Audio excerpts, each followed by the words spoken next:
seen the dude. He ran up on the dude. He's like, "Yo, what's up? What's up?" And the dude, right in his face. Old boy start crying, running off. So me and my instinct, the first thing I was like, "What?"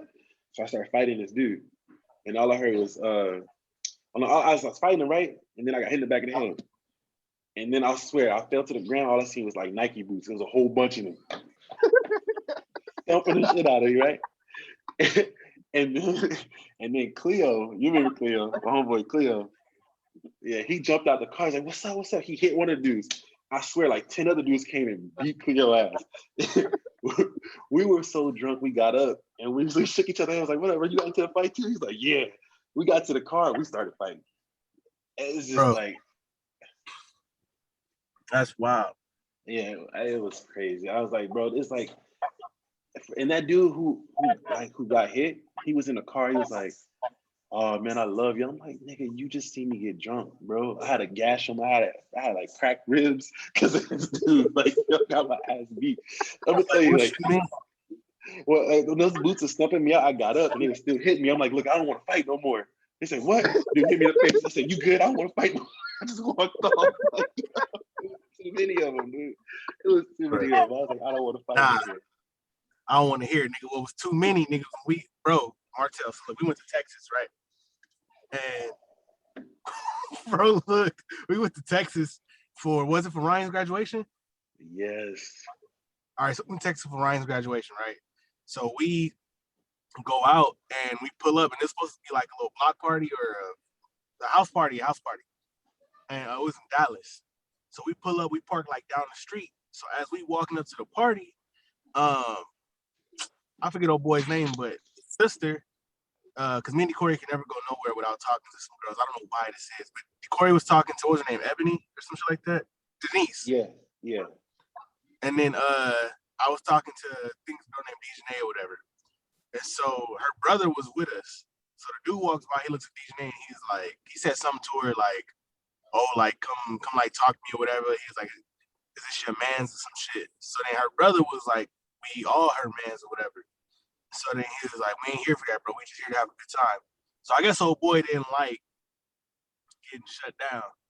So they start jawing or whatever, and we pull the brother away. We go walking, and then at this point, there's nobody on the street except for us and like maybe 4 or 5 other people like down the way or whatever. These niggas start arguing again. They end up behind the car, and one of the dudes punched her brother. So her brother hit him back, and we ran over there to go get him. And then like nigga, like out of a movie, like 50 niggas from like all the houses on the block just start flooding outside, bro. Like Bro, dead ass, like old ladies coming out the house. That shit was crazy. We got chased down the whole block by like 50 dudes, and we were just who running. was it? Who was it that fell? Somebody fell when we was running. And me and Corey looked at us like, "Hey, nigga, we go." I was like, "Fuck that." I don't know who it was. Mind you, at this time, Mindy Corey are both playing football for the semi-pro team out there. So, nigga, we feeling in great shape right now when it comes to running. So we dusting everybody. We look back, nigga that fell. We was like, "Nigga, fuck that, nigga. We keep going." That was Staring. That was I think Denise brother. He fell. Yeah, he fell. I was just like, "Nigga, I'm not picking you up. I'm out." Yeah. Deuces. Yeah, I was bro, that shit. Like no exaggeration, bro. It had to be like 50 dudes that was chasing us, dog. Outnumbered. I said, we all know better than that in the hood. Yeah. That's what I've been trying to tell people. Like, you know, growing up where we grew up wasn't easy. Niggas was getting chased, fights all the time. Oh, there you go. What's up, man? What's good? You done looking at Mickey? You want to kick me? That's why you came over here. You ain't kicking. Oh, he's trying. Yep, there you go. You got exactly what you want. Yeah, man. So, hey, what else y'all want to talk about? We got a lot. You know, it's just free range, man. Free range. Man, for me, sports, man. Y'all know me. Y'all know I'm an absolute football junkie. Clearly. Speaking of DC and football, bro, I'm still mad that nigga told me. Nigga was talking all that shit about that fucking, nigga, this corner was all state, all city, all league, whatever the fuck he was. And it's like, oh, he was this, and that, and all this other stuff. Cook that nigga, all practice. But yeah, but for me, sports though, bro, I've been getting kind of irritated lately because obviously I know the draft is coming up.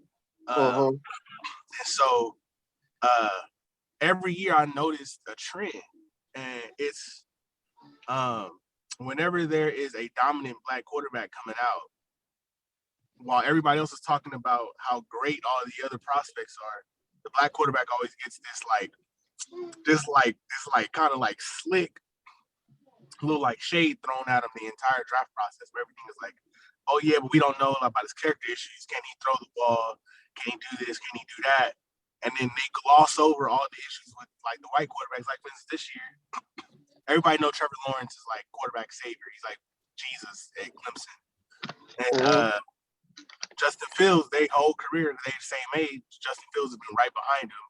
Since they was like 15, they've been projected 1 and 2. Well, Zach Wilson basically comes out of nowhere, and I've watched all his tape. He's horrible. And for the viewers out there, I coach college football. I evaluate film. Zach Wilson is not good. Anyways, and Justin Fields has been leading like the nation in all these different stats, but magically somehow it's, well, can he throw the ball? He's only a one-read quarterback. We don't know about his work ethic and all this other stuff. Mac Jones has 2 DUIs. Justin Fields only had 1 bad game his entire college football career. Zach Wilson basically played DeVry at the University of Phoenix. The only quarterback that is in the same league as Justin Fields is Trevor Lawrence. And people are like, we don't know if Justin Fields can push the ball downfield. Here's a stat I know neither one of you guys probably knew about. So when we break down quarterback film and you're looking at a game and may say, oh, quarterback went 24 for 30 for 350 yards, right? But in today's game, with all the screen passes and the quick game that you use, sometimes that 350 is he really threw for maybe 100 yards in the air, and everything else was quick game with yards after catch. Yeah. Justin Fields, for the last 2 years, has led the nation. He's been number 1 for the last 2 years in what we call effective air yards, so yards in the air. So if he throws a pass, how long is the ball in the air? How much did he really pass for? For Mac Jones and Zach Wilson, they're sitting at about 50% of their yards, between 40 and 50% came through the air. Justin Fields led the nation with 70 plus percent in both years of his yards coming through the air, meaning he's pushing the ball downfield all game. So I just don't get why is it that all the black quarterbacks, Lamar Jackson, Pat Mahomes, Deshaun Watson, like Cam Newton, like all these dudes have all these questions about them coming out, but they've been the most dominant and most effective quarterbacks their entire college career. So this is gonna switch from sports to like some real shit, because you know why? Yeah. It's America. Yeah. It's America, like for real. Like it's like they look at like black people as like, okay, yeah, they do all this, they're great, but there's this other white quarterback, you know, or these white guys who did this, but we're not gonna speak about it. We're gonna speak about these people up. You know, like when you come to draft day, they always talk about, oh, look at this guy's background, look, he's born in the hood, look what he's doing for his mom and all that. It's like they don't do that for white quarterbacks. They don't do that for any of that. That's what that is. You know, it's all about that racism shit. And now that you got me started on this race thing, I'm sorry. That's what it is. You know, it's like they see you doing that, but you can't. I don't know. But it's just like, to your point. It's just like you said. Just like, for instance, I think it was it Lamar Jackson? I think.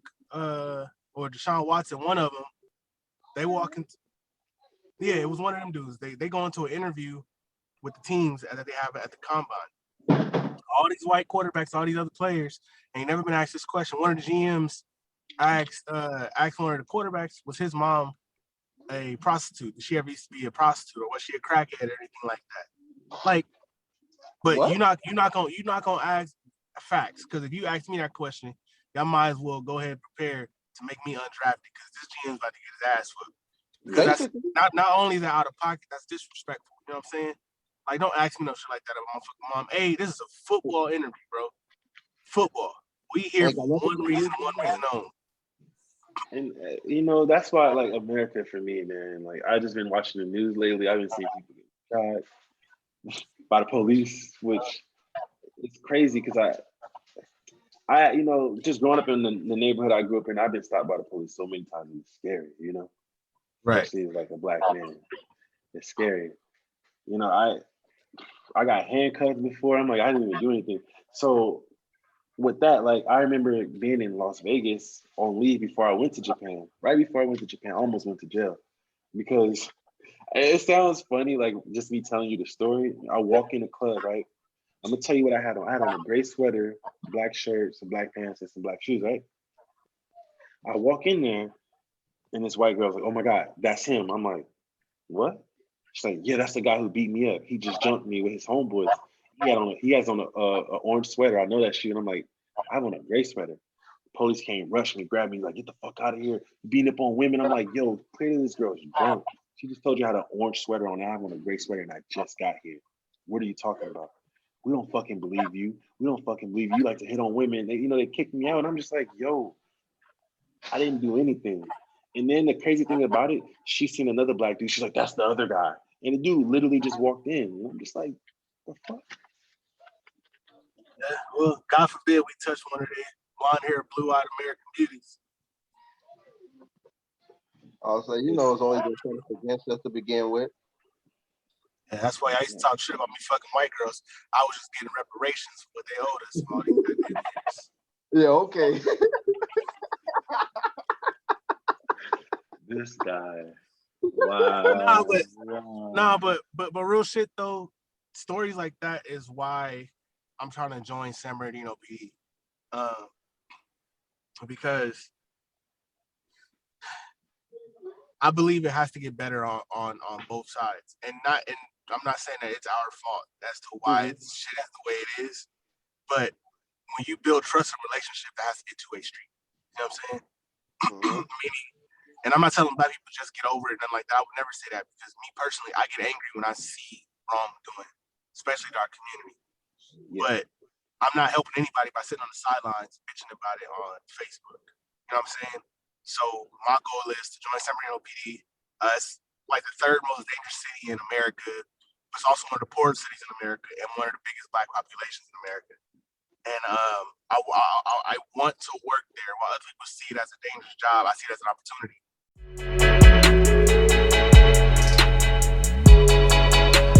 The Gossip Line Podcast.